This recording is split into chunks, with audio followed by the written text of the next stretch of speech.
Hi, I'm gonna abuse you domestically, like Chris Brown the rapper. So Alex is being called out by a third girlfriend. How this guy has managed to get 3 girlfriends is beyond me, but that's not the point. So the third girl named Jess is coming out saying that pretty much a lot of the similar stuff. We'll read her statement in a minute, but I'm recording this after I've already made the video. I was editing it. I went back because I needed to download a screenshot, and it looks like she has protected all of her posts. So I don't know why. I don't know what the exact reason is, but it is now a private account. You can't see anything. So who knows if the allegations are true or not. Anyway, the rest of the video, take with a grain of salt because she has now privated everything. So we don't know if it is true or not, or if it's all false allegations. Anyway, enjoy the video.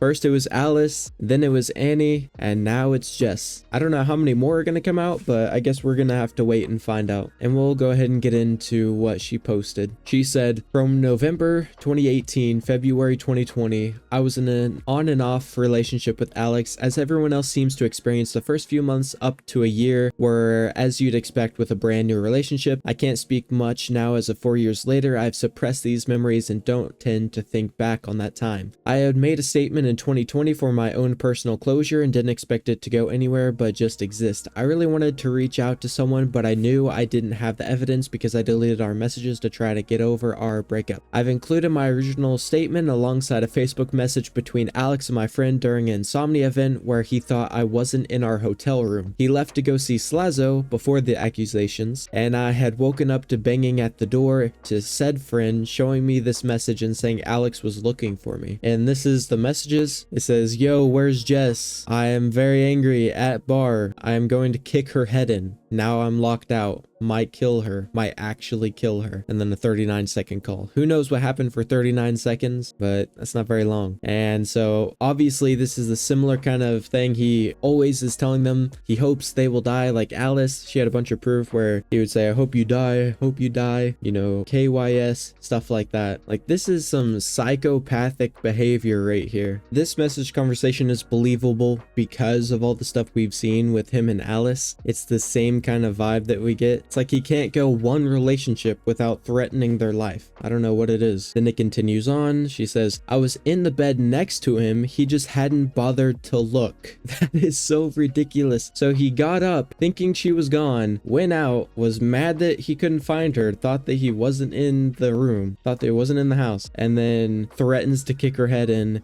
and saying he's gonna kill her because he's so angry because he couldn't find her, but she was just in the bed the whole time. That's so ridiculous. When confronted, he laughed about it, and I told him to never say that about me again. While I'm thankful I'm now in a position where my current partner has helped me heal through the damage Alex caused, my heart breaks for Alice having gone through so much worse and still dealing with the consequences. She deserves nothing but peace and happiness here on out. Nothing she has done will justify his actions towards her. And I agree with that. No matter what he comes out saying she's done, it's not gonna change how anybody feels about Alex because of all the proof that she showed us.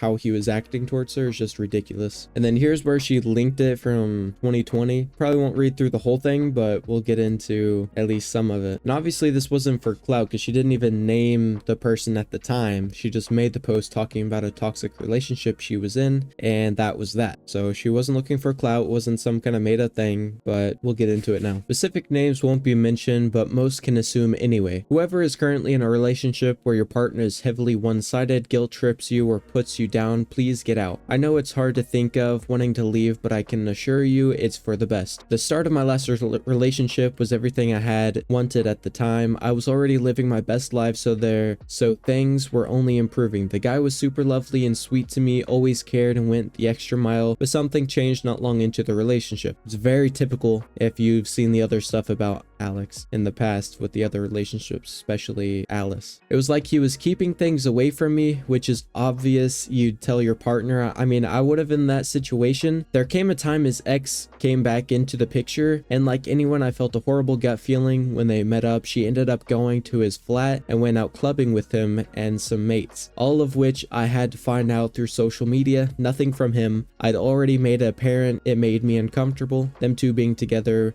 but this response when I wasn't happy was, I didn't think it was a big deal and I have to be friends with her for work. Now, of course, that's already super weird. He's hanging out with an ex and he didn't tell you about it, and you already expressed to him that you're uncomfortable with the situation. At that point, you should have just broke up with them instantly. That is not okay at all to do. If you love someone, you wouldn't purposely make them uncomfortable in a situation like that, and you wouldn't hide the fact that you're hanging out with your ex again. That's basically cheating. Anything I'd say, I was met with an excuse. No, sorry, I'll tell you next time, or anything. So I just had to push how I felt aside and watch them on calls every night and talk all the time. Shortly afterwards, he broke up with me as he was planning on moving elsewhere, and he said the last 6 months were the worst of his life and how nothing good has happened. I was devastated and spent countless nights crying myself to sleep because at the time I genuinely loved the guy and I'd do anything for him, and it hurt a lot that I couldn't make him happy. Well, obviously it was a very toxic relationship, which is on par with being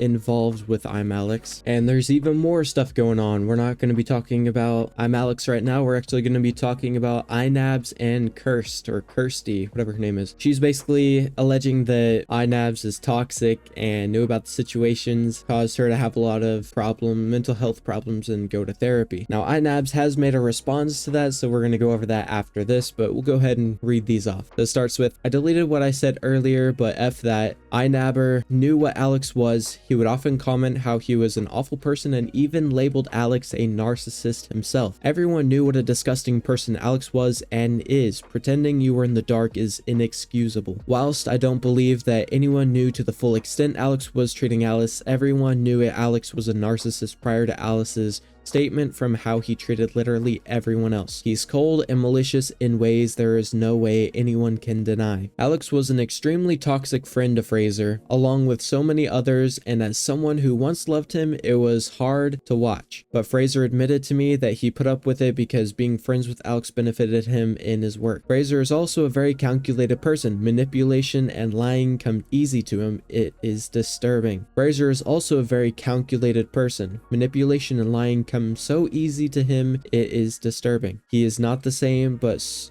not far different from Alex behind closed doors. That is a pretty heavy accusation. If you're comparing him that closely to I'm Alex, that's pretty bad, because I'm Alex has literally physically abused women and has said the N-word and emotionally abused women, just creates a toxic environment for everyone he's around. Then she goes on to say, what I experienced in my relationship with Fraser is something I am still working through to this day in therapy. I will not be putting out a detailed statement because my situation is something I would like to heal from in private without the input from strangers online. What I do feel comfortable to say is that the way I was treated drove me to a seppuku attempt in June 2023, back when I was still living with him. These thoughts and tendencies is still something I'm struggling with because of the relationship and struggling to heal properly. I also got diagnosed with chronic stress from how he treated me. I experienced and continue to experience hair loss, extreme daily nausea, vomiting, insomnia, and debilitating migraines, all from the emotional implications of the relationship. The physical and mental implications I have from that relationship is again why I will not be disclosing what I went through. It is still very raw, and I do not wish for my past traumas to be pulled apart like I have seen done to Alice. Now, of course, those are some pretty heavy accusations she's saying against Inabs, and we'll go ahead and check out his response now, see what he had to say about the whole situation. So this is the Google Docs he made. So many Google Docs. Brief disproving of the allegations made by Kirsty. So he shows this tweet and he says, this is an original tweet, and the one doing the most rounds seems to suggest I knew about the things going on. She has image on the right since backtracked and stated that I actually did not know about Alice. She states that she was angry and was making this about myself despite herself making this about me. Now, with my friendship with Alex, I've confirmed was toxic. I've had many fallings out with him publicly. Me and Alex have had fallings out, and of course I spoke to my at the time girlfriend Kirsty about it because she was my girlfriend, and people in relationships typically open up and vent about their feelings. My relationship with Alex is very confusing to me personally. As I said, my story I'm pretty sure embarrassing that I didn't just cut ties with him in the past after plenty of falling out. Alex is widespread a dislike content creator and has been since 2019. I remained friends with him because I was a loyal person, but I also because back then I was genuinely worried about well-being, and in a lot of cases in 2021 I was also worried to 2022 to 2023. Me and Alex only saw saw each other walking the dog, and the most part is still toxic. Mid-2023, we started gaming a lot together and speaking more than usual, leading to making podcasts and lasted 4 videos. And this is where she says that he only stayed because Alex benefited him, and he responds, "This is quite frankly a bizarre allegation that she's made that I stayed with Alex because it apparently benefited me. My friendship with Alex only did the exact opposite of benefit me, especially at the time of when I was in a relationship with Kirsty. I don't really want to be speaking too much about numbers, but the reality of Alex's channel has been bleeding subs for 5 years,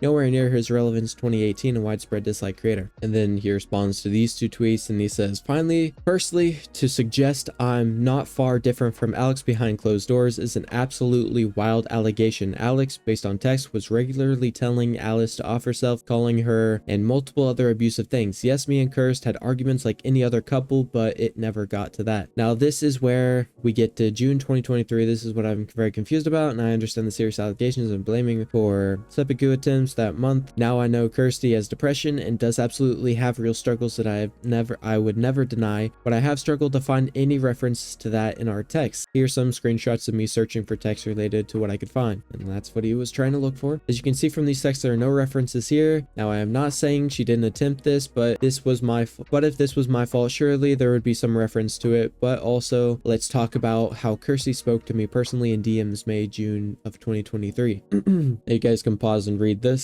I'm gonna move on.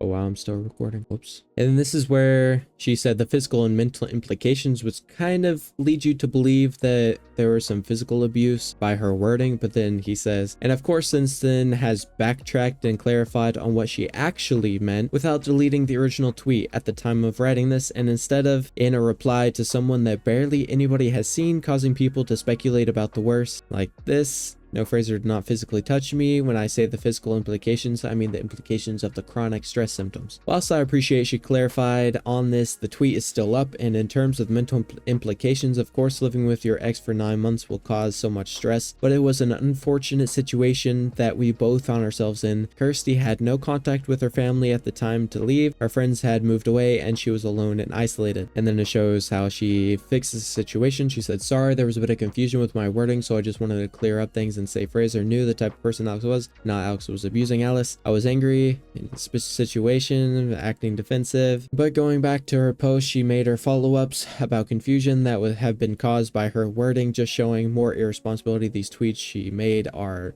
dangerous and have caused so much speculation that once again affected me mentally, but also tarnishing my reputation. I understand Kirsty went through a bad time, but her statements do not reflect the situation and say I'm not far off of Alex, given the physical and mental abusive things Alex did. It's just outright lie that disgusts me. And allegedly, Kirsty is now blocking people who reply with criticism. And then he goes on to speak out about this, where he says, "Update, I've been made aware of the TikTok to where she suggests I shut her in a room, not allowed to make noise. What's been referred to is when I recorded a YouTube video, I would ask for no door shutting or slamming because I was recording and my mic would pick up these sounds up." Wait, I read that wrong. Would pick these sounds up, which obviously wouldn't be good for a video. She's kind of implying something sinister here, but the reality is in 2022, we lived in a tiny flat and was also my recording space for videos. I genuinely really confused to why this is even being mentioned, because it was literally just a case of, hey, could you be quiet for an hour and try to make noise because I'm recording. The flushing toilet bit, again, same cases above. There are 2 toilets in the flat, and the main toilet was next to my recording room. There was a toilet in the bedroom. This is just something harmless that would have been blown up into something big. I'm genuinely so confused to why this is being made into an issue. I was doing my job in a flat originally lived in just by me. I invited her to live with me to get her out of a terrible situation. It's sad it's been twisted into something else. So if that's true, then I don't really think that's as big of a deal as she was trying to make it out to be. And for now, Inabs came with a lot more proof than she did, and she really didn't include any screenshots or anything like that, so we have to lean more towards Inabs on the situation unless she can come back kind of with more proof. Same with at least Jess had one screenshot, but we'd still like to see more proof for Jess too, but like none of them have called out I'm Alex like Alice did. And then there's also someone else discrediting Kirsty by coming out with this statement saying, "Kirsty and I have not been friends for a while, mainly silently unfollowing because she slept with my ex whilst we were still together, comforted me when I was heartbroken, and then did it again."